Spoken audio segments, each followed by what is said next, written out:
গল্পবেলার গল্প সফরে আজ আপনাদের শোনাব আর্থার কোনান ডয়েল রচিত প্রতিশোধ।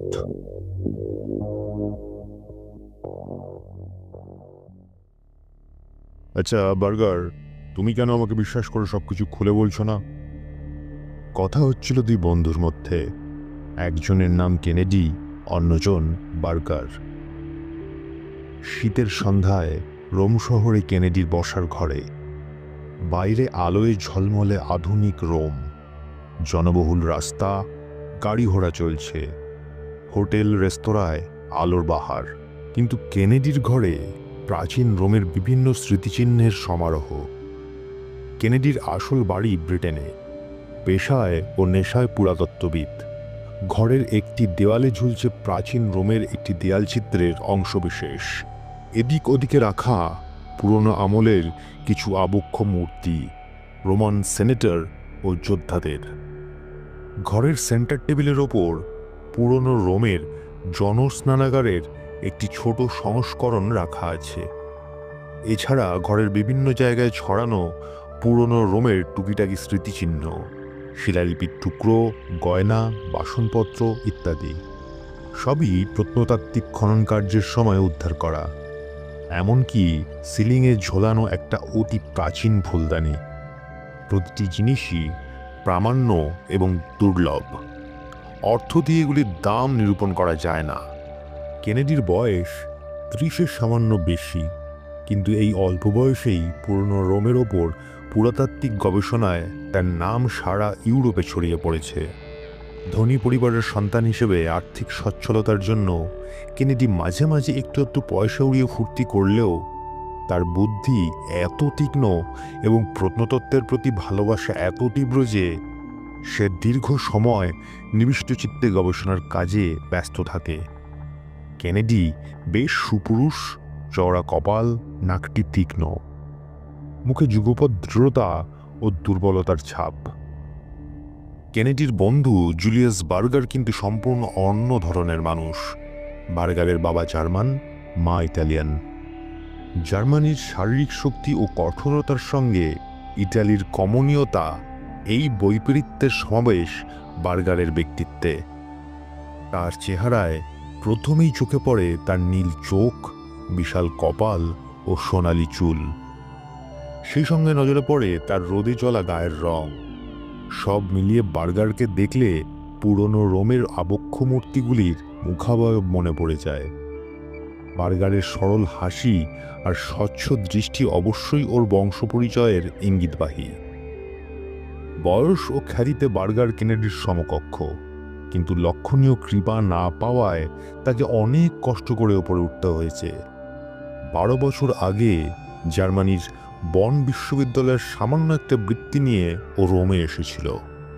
তারপর এত বছর ধরে অনেক কৃচ্ছ সাধন করে ধীরে ধীরে পুরাতত্ত্বে খ্যাতি লাভ করে ও আজ বার্লিন একাডেমির একজন সদস্য। কিন্তু পুরাতত্ত্বের বাইরে অন্য সমস্ত ব্যাপারে, বিশেষত সামাজিক আদব কায়দায় বার্গার ধনী কেনেডির থেকে অনেক নিচে। নিজের পড়াশোনার বিষয়ে কথা বলতে গেলে ওর মুখমণ্ডল উদ্ভাসিত হয়ে ওঠে, কিন্তু বাকি সব ব্যাপারেই বার্গার চুপচাপ ও মুখ চোরা গোছের। চারিত্রিক বৈপরীত্য সত্ত্বেও গত কয়েক বছরে এদের দুজনের মধ্যে বন্ধুত্ব ক্রমশ গাঢ় হয়েছে। দুজনেই পরস্পরের পেশাগত দক্ষতার ব্যাপারে শ্রদ্ধাশীল। বার্গারের সহজ সরল ব্যবহারে মুগ্ধ হতো কেনেডি, আর কেনেডির প্রাণ প্রাচুর্য, উচ্ছলতা ও রোমের হাই সোসাইটিতে ওর অবাধ বিচরণ বার্গারের ভালো লাগত। আপাতত একটা কারণে দুজনের সম্পর্কের ওপর একটু কালো ছায়া দেখতে পাওয়া যাচ্ছে। তার কারণ একটা গুজব। কেনেডি নাকি একটি মেয়ের সঙ্গে অত্যন্ত নিষ্ঠুর ও হৃদয়হীন ব্যবহার করেছে। রোমের অনেকেই খানিকটা কৌতূহলবশত এবং খানিকটা ঈর্ষার জন্য এই ঘটনাটি নিয়ে কানাঘুষো করছিল। আচ্ছা বার্গার, তুমি কেন আমাকে বিশ্বাস করে সবকিছু খুলে বলছো না? বার্গারের শান্ত মুখের দিকে চোখ রেখে ও মেঝের কার্পেটের দিকে আঙ্গুল দেখিয়ে কেনেডি আবার একই কথা বলল। কার্পেটের একধারে একটা লম্বা মতো বেতের ঝুড়ি রয়েছে, তাতে নানা জিনিস। যেমন টালির টুকরো, শিলালিপির ভগ্নাবশেষ, মরচে ধরা পুরনো গয়না, ছেঁড়া প্রাচীন কাগজ ইত্যাদি। জিনিসগুলি দেখলে প্রথমেই মনে হবে এগুলি কোনো ডাস্টবিন থেকে কুড়িয়ে আনা, কিন্তু পুরাতাত্ত্বিকের চোখে এগুলি অতি দুর্লভ মহার্ঘ বস্তু। জিনিসগুলি কেনেডির ঘরে এনেছে বার্গার। লোভে চকচক করছিল কেনেডির চোখ। ও আবার বলল, তোমার এই অমূল্য রত্নভাণ্ডারে আমি ভাগ বসাচ্ছি না, কিন্তু তোমার এই আবিষ্কার একেবারে প্রথম সারির, পুরো ইউরোপে সাড়া পড়ে যাবে। কিন্তু কোথায় পেলে এসব আমায় বলবে না? একটা চুরুট ধরিয়ে বার্গার বলল, এখানে যা দেখছো তা কিছুই নয়। আমার আবিষ্কৃত জায়গায় 12 জন পুরাতাত্ত্বিক এই ধরনের জিনিসের মধ্যে অনায়াসে সারা জীবন কাটিয়ে দিতে পারে। কেনেডি কপাল কুঁচকে গোপে হাত বুলোতে বুলোতে বলল, বার্গার, তুমি না বললেও আমি বুঝতে পেরে গেছি তুমি নিশ্চয়ই ভূগর্ভে কোনো একটা বড় কবরখানা আবিষ্কার করেছো। এত ধরনের পুরনো জিনিস কবরখানা ছাড়া আর কোথায় পাওয়া যাবে? ঠিকই বলেছ, আমি ভূগর্ভে একটা নতুন কবরখানার খোঁজ পেয়েছি। কোথায়? সেটা কি করে বলি কেনেডি? এটুকু বলতে পারি, আমি না দেখিয়ে দিলে জায়গাটা কারোর পক্ষে খুঁজে পাওয়া সম্ভব নয়। এই কবরখানাটা ছিল অভিজাত সম্প্রদায়ের লোকের জন্য, সুতরাং এখানে যে ধরনের ভগ্নাবশেষ ও স্মৃতিচিহ্ন ছড়িয়ে আছে তা অন্য কোথাও পাওয়া যাবে না। আমি প্রথমে এটার উপর গবেষণা করে একটা পেপার লিখব, তারপরে তোমার মতো প্রতিদ্বন্দ্বীর কাছে সমস্ত কিছু খুলে বলবো। পুরাতত্ত্বের প্রতি কেনেডির ভালোবাসা অসীম। এই নতুন আবিষ্কারের ব্যাপারে জানার জন্য সে প্রায় অধৈর্য হয়ে বার্গারকে বলল, বার্গার, আমি তোমায় শপথ করে বলছি, তোমার অনুমতি ছাড়া এই বিষয়ে আমি কোনো পেপার লিখব না। অতএব তুমি নির্দ্বিধায় আমাকে তোমার আবিষ্কারের ব্যাপারটা খুলে বলতে পারো, না হলে কিন্তু আমি নিজে চেষ্টা করে জায়গাটা খুঁজে বের করব, আর এই ব্যাপারে তোমার আগেই আমার গবেষণাপত্র প্রকাশ করব। চুরুটে টান দিয়ে হালকা হেসে বার্গার বলল, দেখো ভাই, তুমি কিন্তু তোমার কোনো কথাই আমাকে কখনো খুলে বললে না। আজ পর্যন্ত তোমার একান্ত গোপনীয় কিছু আমায় খুলে বলেছ কি? তুমি কি বলতে চাইছো ঠিক বুঝতে পারছি না, তবে তোমার যে কোনো প্রশ্নের উত্তর দিতে আমি রাজি আছি। সোফায় ভালো করে হেলান দিয়ে চুরুটের ধোঁয়া ছেড়ে বার্গার বলল, বেশ, এবার বলো, মেরি স্যান্ডারসনের সঙ্গে তোমার কি সম্পর্ক ছিল? প্রচণ্ড রেগে গিয়ে কেনেডি চেঁচিয়ে উঠল, এটা কি ধরনের প্রশ্ন? তুমি কি আমার সঙ্গে ঠাট্টা করছো? বার্গার স্বাভাবিকভাবে বলল, না বন্ধু, এটা ঠাট্টা নয়। আমি তোমাকে চিনি, আর ওই মেরি নামের মেয়েটিকেও দেখেছি। তাই তোমার মুখ থেকে জানতে চাই তোমাদের দুজনের মধ্যে ঠিক কি হয়েছিল। আমি তোমাকে একটি কথাও বলবো না। তাহলে তো ব্যাপারটা মিটেই গেল। রাত 10টা বাজলো, এবার চলি। কেনেডি ব্যাকুলভাবে বলে উঠল, না না বার্গার, একটু অপেক্ষা করো, এখনই যেও না। যে ব্যাপারটা নিয়ে জানতে চাইছো সেটা তো বেশ পুরনো হয়ে গেছে। এখন সে সম্বন্ধে কিছু জানতে চাওয়া প্রায় পাগলামির পর্যায়ে পড়ে।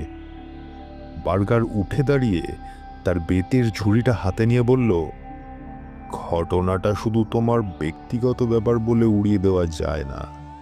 এ নিয়ে পুরো রোমে অনেক আলোচনা হয়েছিল। যা হোক, শুভরাত্রি। প্রায় দরজার কাছ থেকে বার্গারের হাত ধরে ওকে ভেতরে এনে কেনেডি বলল, বলো, কি বলতে চাও? একটা চুরুট ধরিয়ে আবার বসে পড়ে বার্গার জিজ্ঞেস করল, মেরি স্যান্ডারসনের শেষ পর্যন্ত কি হয়েছিল? ও তো দেশের নিজের বাড়িতে ফিরে গেছে, ইংল্যান্ডে। কিন্তু ব্যাপারটা বেশ অদ্ভুত না? তোমার সঙ্গে বেশ কিছুকাল মেরির বন্ধুত্ব ছিল, তাহলে ও হঠাৎ এমন করে চলে গেল কেন? আর তোমার সঙ্গে যদি ওর বন্ধুত্ব না হয়ে থাকে, তাহলে ওকে আর তোমাকে জড়িয়ে এত গুজব কেন? কেনেডি ফায়ারপ্লেসের দিকে তাকিয়ে খানিকটা অন্যমনস্কভাবে বলল, হয়তো তুমি ঠিকই বলছো, মেরিকে আমি বেশ পছন্দই করতাম, কিন্তু এখন বুঝি ব্যাপারটা তার বেশি কিছুই নয়। আসলে ওর সঙ্গে বন্ধুত্বটা করেছিলাম খানিকটা অ্যাডভেঞ্চারের নেশায়। মেরি তো একজন অভিজাত ঘরের মহিলার সঙ্গিনী ছিল, ওর সঙ্গে নাকি একজনের বিয়েও ঠিক হয়ে গেছিল। এত সব বাধা সত্ত্বেও ওর সঙ্গে যোগাযোগ করা আর বন্ধুত্ব পাতানো একটা অ্যাডভেঞ্চার হিসেবে দেখেছিলাম। কিন্তু মেয়েটির হবু স্বামীর কি হলো? লোকটা নিশ্চয়ই আমার তুলনায় অত্যন্ত সাধারণ মানের ছিল। আর একটা প্রশ্ন, এত তাড়াতাড়ি তুমি কিভাবে মেয়েটিকে বিদায় করলে? আমাদের এই ব্যাপারটা জানাজানি হওয়ার পর মেয়েটি আর রোমে থাকতে চাইল না। এদিকে আমার পক্ষে রোম ছাড়া অসম্ভব। তাছাড়া ওর বাবাও খুব রাগারাগি করছিলেন। তাই আমি ধীরে ধীরে নিজেকে এই সম্পর্কের থেকে সরিয়ে নিলাম। আর আমার কিছু বলার নেই। ভাই কেনেডি, আমি পুরো ব্যাপারটা অবশ্যই গোপন রাখব। তবে একটা কথা বলি, তোমার আর আমার জীবনের দৃষ্টিভঙ্গি সম্পূর্ণ আলাদা। এবার বলো, আমার আবিষ্কার করা জায়গায় কবে যেতে চাও? চলো না, আজ রাতেই যাওয়া যাক। একটু শীত হলেও আজকের রাতটা ভারী সুন্দর। জায়গাটা কত দূরে? বেশি দূরে নয়, হেঁটে গেলেই ভালো। এত রাতে গাড়ি ভাড়া করলে গাড়িওয়ালা সন্দেহ করবে। আমি বরং বাড়ি থেকে মোমবাতি, দেশলাই ও আর কয়েকটা দরকারি জিনিস নিয়ে শহরের বড় গেটটার কাছে ঠিক রাত 12টার সময় তোমার জন্য অপেক্ষা করব। ঠিক আছে, আমি পৌঁছে যাব। শহরের ঘড়িঘরে যখন রাত 12টার ঘন্টা বাজছে, ঠিক তখনই হাতে একটা লণ্ঠন ঝুলিয়ে ওভারকোট পরা বার্গার নির্দিষ্ট স্থানে এসে হাজির হলো। একটু দূরেই অপেক্ষারত কেনেডি এগিয়ে এলো বার্গারের কাছে। রাতের হাওয়া বেশ ঠান্ডা। শরীর গরম রাখতে দুজনেই পাথুরে রাস্তার উপর দিয়ে দ্রুত চলতে লাগলো। রাস্তায় দু একজন বিক্ষিপ্ত পথচারী ছাড়া আর জনমানুষের চিহ্ন নেই। রাস্তার দুধারে কবরখানা ও অনেক স্মৃতিসৌধ। বেশ খানিকটা গিয়ে সেন্ট ক্যালিস্টাসের সমাধির কাছে বার্গার থামল। বার্গার বলল, দাঁড়াও, এর খুব কাছেই আমার আবিষ্কৃত সমাধি। এই যে, এদিকে এসো। এই সরু রাস্তা দিয়ে যেতে হবে, তুমি আমার পিছনে এসো। কাঠের তৈরি একটা ফাঁকা গোয়ালঘরের কাছে গিয়ে বার্গার পকেট থেকে চাবি বের করল। কেনেডি বলল, এ কি, তোমার ভূগর্ভের ভাণ্ডার এই বাড়ির মধ্যে নাকি?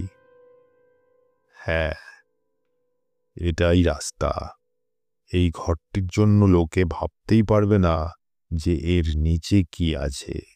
এমনকি এই বাড়ির মালিকও জানে না যে তার বাড়ির নিচে আছে পুরাতাত্ত্বিক রত্ন ভাণ্ডার।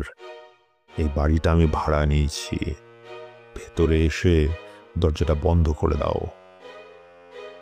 যদিও বাড়িটা জনহীন, বার্গার তবুও লণ্ঠনের বেশিরভাগটাই ওভারকোট দিয়ে ঢেকে রাখল, যাতে বাইরে থেকেও কেউ তাদের উপস্থিতি টের না পায়। ঘরের এক কোণে কাঠের মেঝেটা ঢিলে ছিল।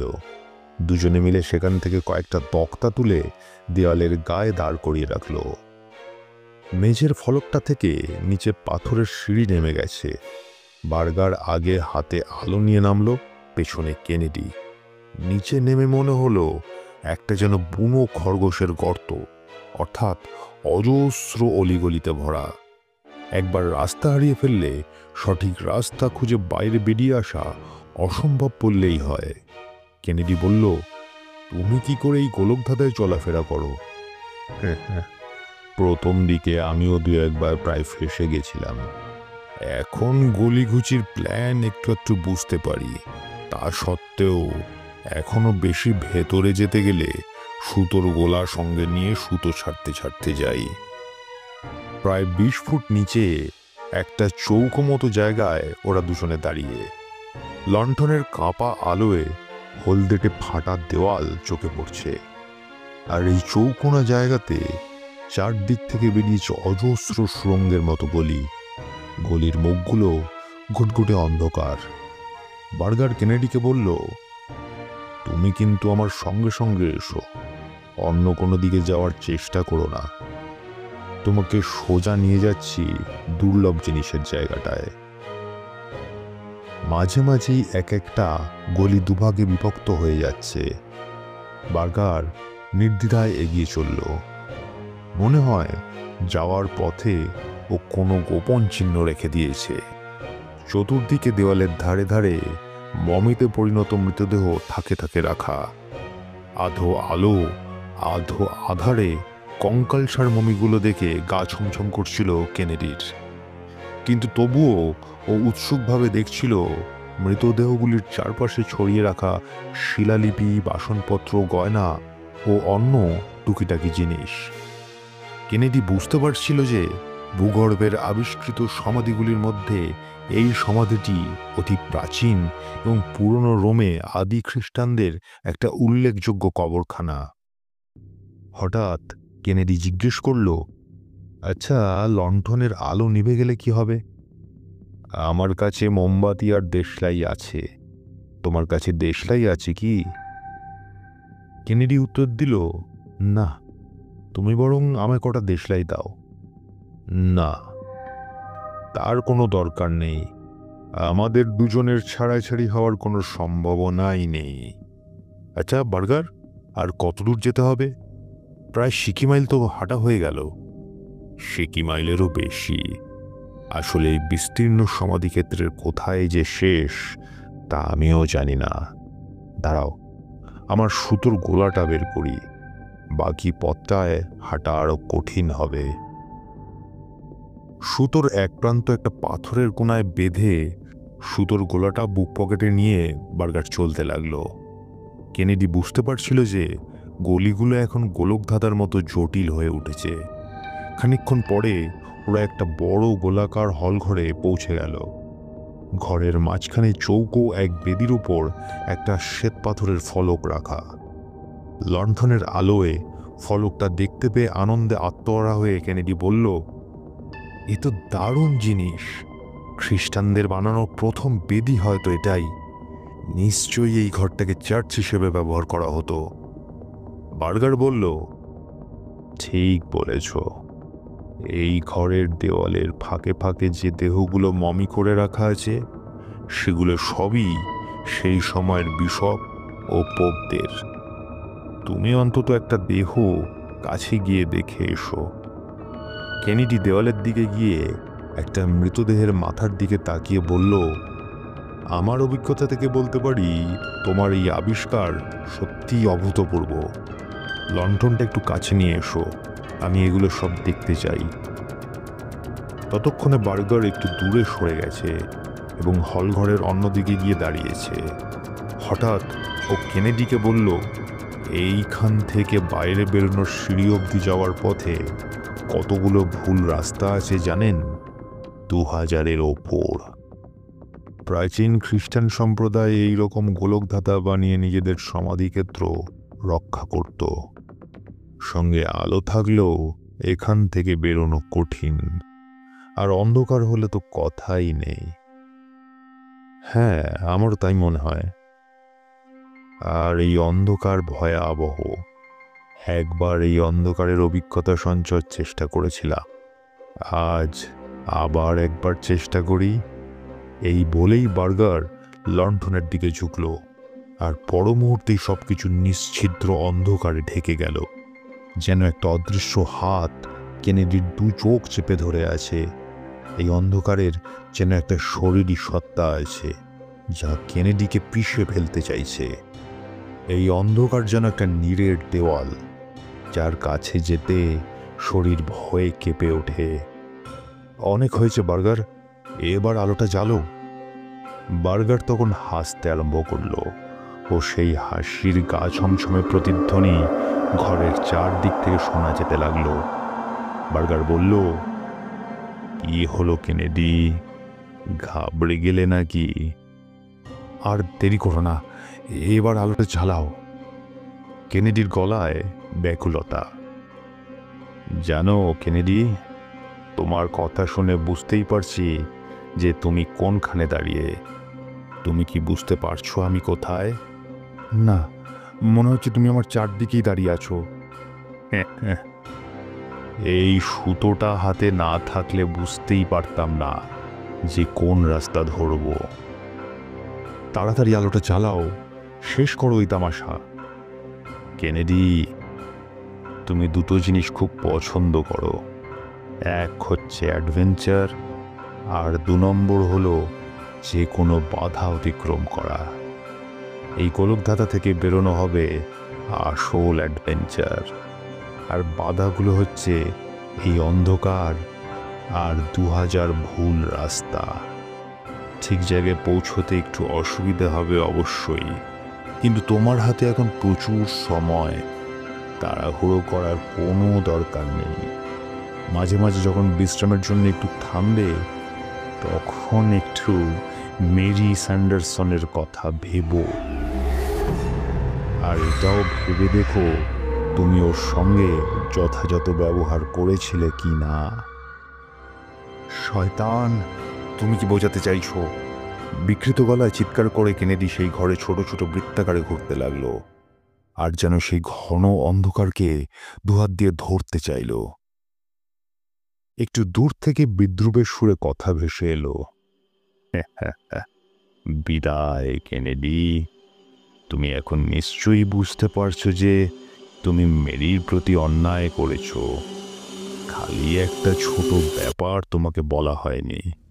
মেরির বিয়ের সম্বন্ধ হয়েছিল একটা গরিব, সামাজিক আদব কায়দা না জানা লোকের সঙ্গে, আর সেই লোকটার নাম জুলিয়াস বার্গার।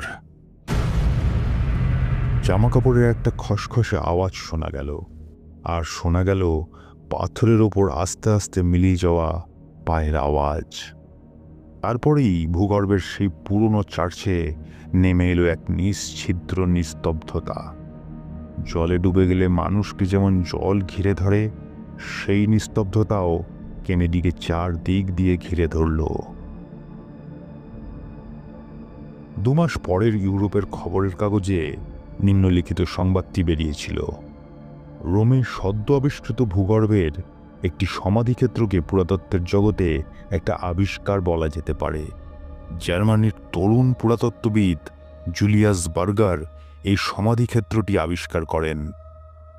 প্রাচীন খ্রিস্টান সম্প্রদায়ের বিভিন্ন স্মৃতিচিহ্নে ভরা এই সমাধিক্ষেত্র পুরাতত্ত্বের ইতিহাসে নিঃসন্দেহে একটি গুরুত্বপূর্ণ সংযোজন। যদিও এই আবিষ্কারের ওপর গবেষণাপত্রটি বার্গারের লেখা, তবে মনে হয় আর এক কম ভাগ্যবান পুরাতাত্ত্বিক এই জায়গাটি বার্গারের আগেই আবিষ্কার করেছিলেন। মাস 2 আগে তরুণ ব্রিটিশ পুরাতাত্ত্বিক কেনেডি হঠাৎ নিখোঁজ হয়ে যান। অনেকে ভেবেছিলেন একটি মেয়েকে জড়িয়ে একটা কলঙ্কজনক ব্যাপারে তার নাম এসে যাওয়ায় তিনি রোম ছেড়ে চলে গেছেন। এখন বোঝা যাচ্ছে পুরাতত্ত্বের প্রতি ভালোবাসাই তাকে বিপদের মুখে ঠেলে দিয়েছিল। কেনেডির মৃতদেহ সম্প্রতি ওই সমাধিক্ষেত্রেই পাওয়া গেছে। মৃতদেহের পা আর জুতোর অবস্থা দেখে মনে হয় কেনেডি দিনের পর দিন ওই ভূগর্ভের গোলকধাঁধায় পথ হারিয়ে ঘুরে বেরিয়েছিলেন।